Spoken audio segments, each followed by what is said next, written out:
Hello, this is Amy Zawi for the Friday Jerusalem Connection Report for August 12th. Antisemitism on college campuses and in congressional offices.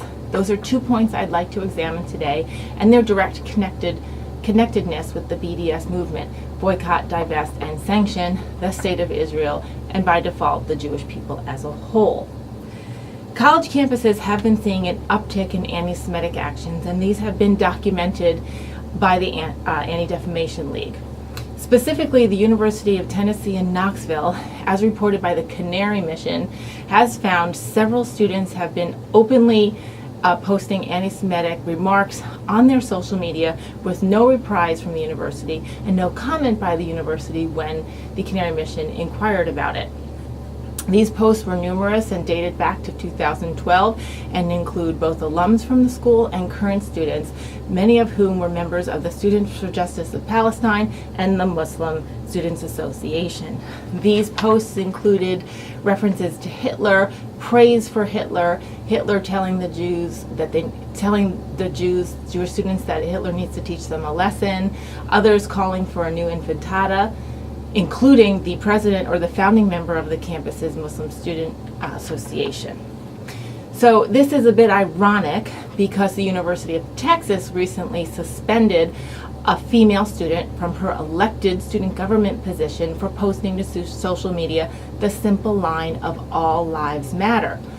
They said that this was offensive, and she's been set on probation and sent to diversity training. Clearly, the most inclusive statement you can ever make is that all lives matter, and yet somehow this was offensive and she was yanked from her position. However, at the University of Tennessee in Knoxville, I suppose these sensibilities are not equally applied, because students can rant against their fellow Jewish students, Jews as a whole, and the state of Israel with no reprise and no repercussion.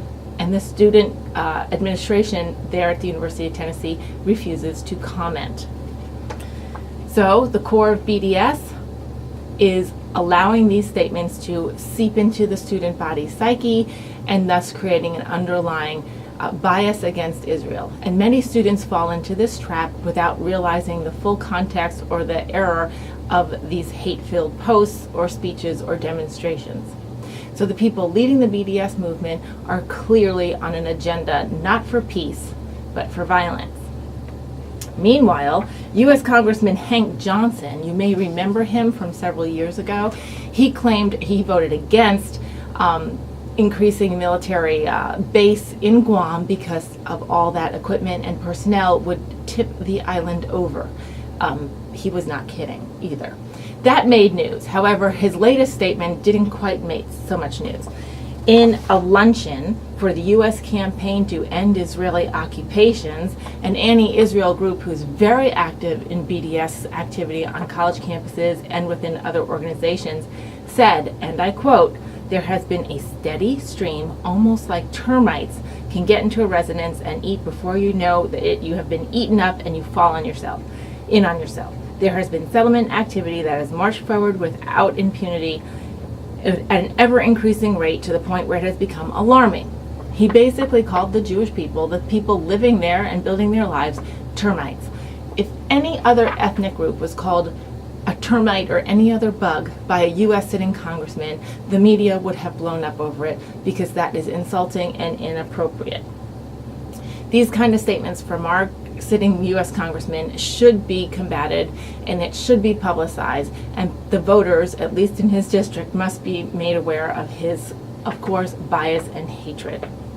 So when it comes to the idea of diversity and safe places and keeping everybody's self-esteem high and peace and love and reaching out across cultural lines, this seems to be the playbook for everybody and every group except the Jewish people.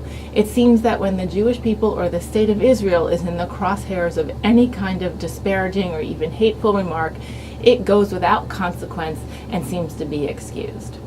As Christians, we cannot allow this. If anybody is a Democrat or Republican, a progressive or a conservative, the idea of diversity should be inclusive and not carve out a single ethnic group to be allowed to be disparaged, or a nation by that matter. Our goal here is to alert you all of what is going on so that you can take action in your own backyard.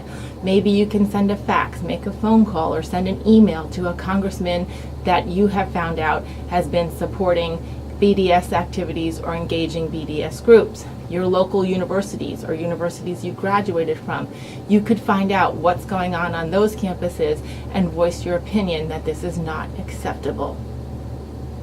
Shavua Tov. Have a great week. Shabbat Shalom.